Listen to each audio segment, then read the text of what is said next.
네, 새해가 되면 하나의 목표를 세우고 또 그 목표를 이루어갈 계획들을 준비합니다. 여러분은 어떤 목표를 갖고 어떤 계획을 세우고 새해를 준비하고 계십니까? 저는 올해 명문교회에 와서 교구, 이교구와 또 일청년부를 섬기게 되었는데요. 제가 다 잘할 수 있을 것 같지는 않지만 한 사람도 소외감 들지 않도록 잘 돌보는 것이 올해 저의 목표입니다. 관계를 잘 열어가야 교회가 또 같은 마음으로 흘러갈 수 있기 때문에 그렇습니다. 여러분의 올해의 목표는 무엇입니까? 무엇을 품고 가시든지 그 가시는 길에 하나님이 예비하신 평탄한 길이 열리기를 축복합니다. 출애굽 이후에 이스라엘은 가나안 땅이라는 가나안 땅 입성이라는 원대한 꿈을 꾸었습니다. 절대 불가능할 것 같았던 애굽의 바로의 손에서 이제는 벗어나 새로운 길을 향해 나서고 있습니다.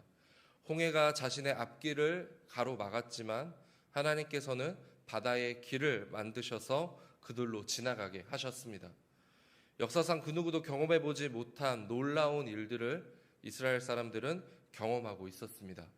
하나님이 인도하시기에 가나안 땅으로의 입성은 분명히 평탄한 길일 것이다 라고 모두가 기대하는 것 같습니다. 하지만 그들 앞에 펼쳐진 광경은 홍해의 위협만큼이나 굉장히 어려운 일들이 더 많았습니다.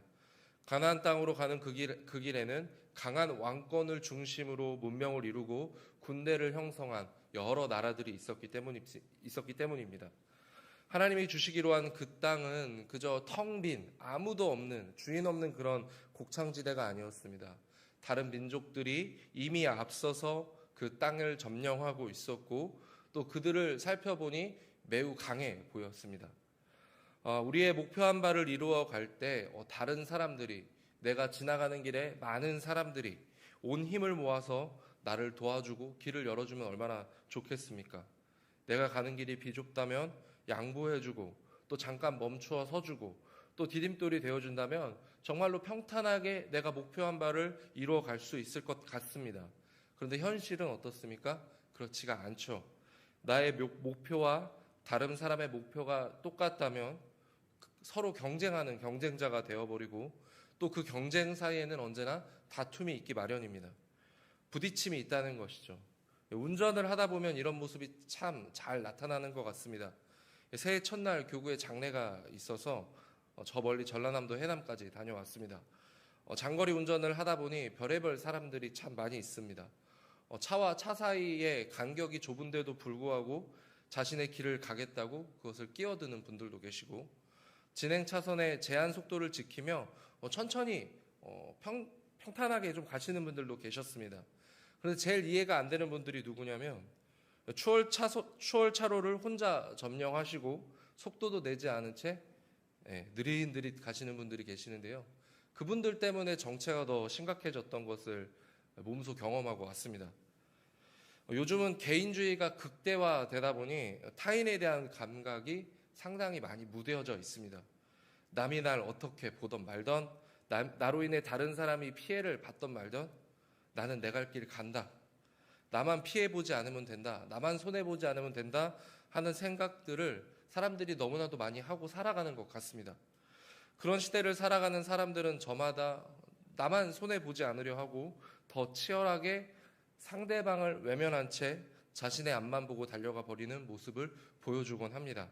개인주의를 넘어서 이기주의가 극대화되는 모습을 향해 나아가는 것 같습니다. 그런 모습을 바라보면서 참 안타깝기도 하고요. 이스라엘이 이제 가나안 땅의 입성을 앞두고 있습니다. 이제 마지막 관문만 통과하면 말로만 들었던 그동안 기대해왔던 가나안 땅을 직접 밟아볼 수 있었습니다. 하지만 그들 앞에는 헤스본이라는 나라가 기다리고 있었습니다. 이스라엘이 가나안 땅에 들어가기 위해서는 반드시 지나가야 하는 관문과 같은 그런 나라였습니다. 그래서 27절, 29절에 보면 모세는 헤스본 왕에게 사절단을 보내서 평화의 조약을 맺고자 합니다. 모세는 헤스본 왕 시온의 마음을 달래기 위해서 이렇게 이야기합니다. 당신의 백성들이 손해보지 않을 조건들을 이렇게 제시를 하는 것이죠. 먹을 것과 물을 제공해 주면 그에 합당한 비용을 치를 것이고 걸어서 지나가게 하고 절대로 피해를 주지 않겠다. 우리는 그냥 앞만 보고 달려가겠다라고 이야기를 합니다.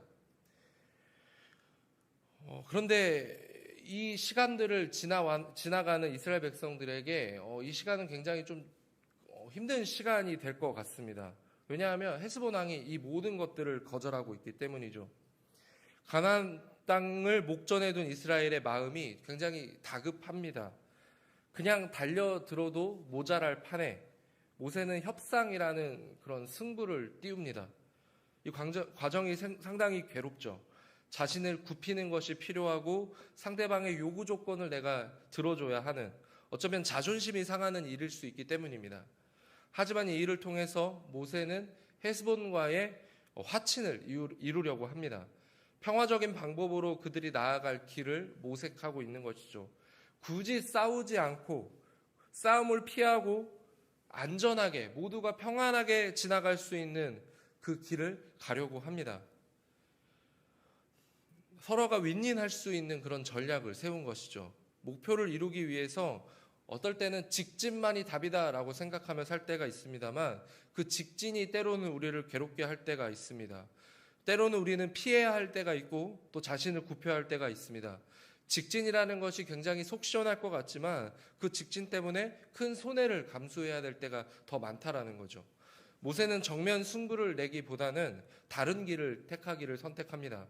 이 과정이 이스라엘에게 있어서 굉장히 비굴해 보이기도 하고 멋이 없어 보이기도 합니다.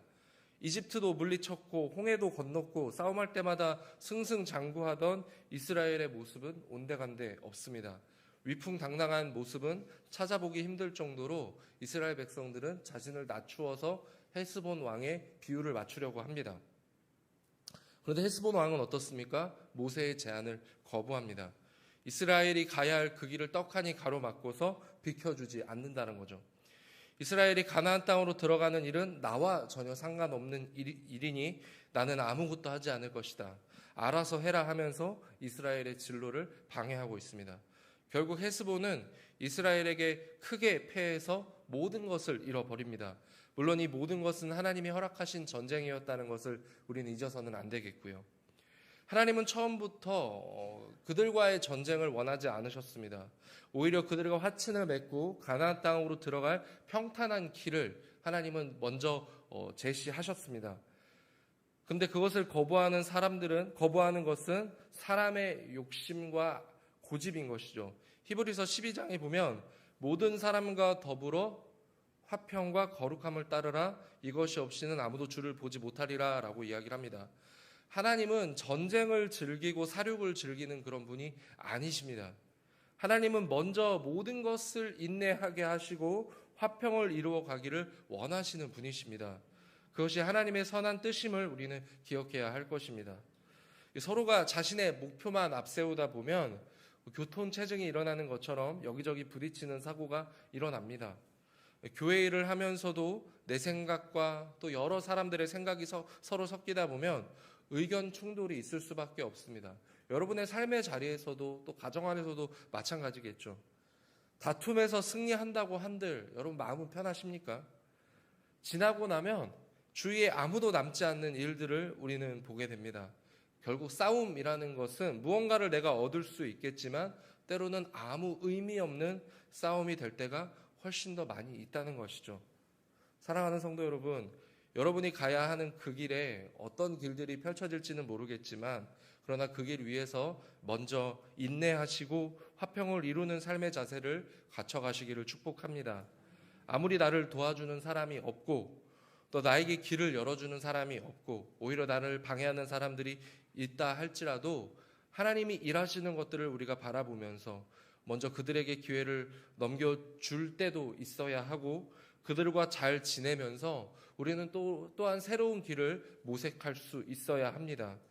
때로는 치열한 싸움이 있어야 할 때도 있겠지만 하나님의 뜻이라고 우리는 먼저 무리하고 무례하게 행동해서는 안 되겠습니다.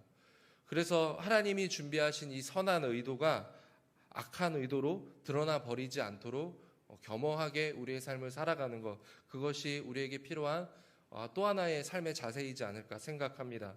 하나님은 선으로 악을 이기기를 원하시며 우리를 빛과 소금으로 부르셨기 때문입니다. 한 해 동안 여러분이 달려갈 그 길에 하나님의 사랑이 가득하기를 원합니다. 사랑으로 인내하고 사랑으로 화평을 누리면서 더디더라도 아픔 없이, 느리더라도 모두가 만족할 수 있는 그런 새로운 길들을 여러분들의 삶을 통하여 열어가시기를 축복합니다. 그 길이야말로 우리 주 예수님께서 걸어가신 새로운 살길, 또 생명의 길이기 때문입니다. 그 길 위에서 참된 평강과 복을 누리시는 오늘 하루 여러분의 삶이 되시기를 예수님의 이름으로 축복합니다. 기도하겠습니다.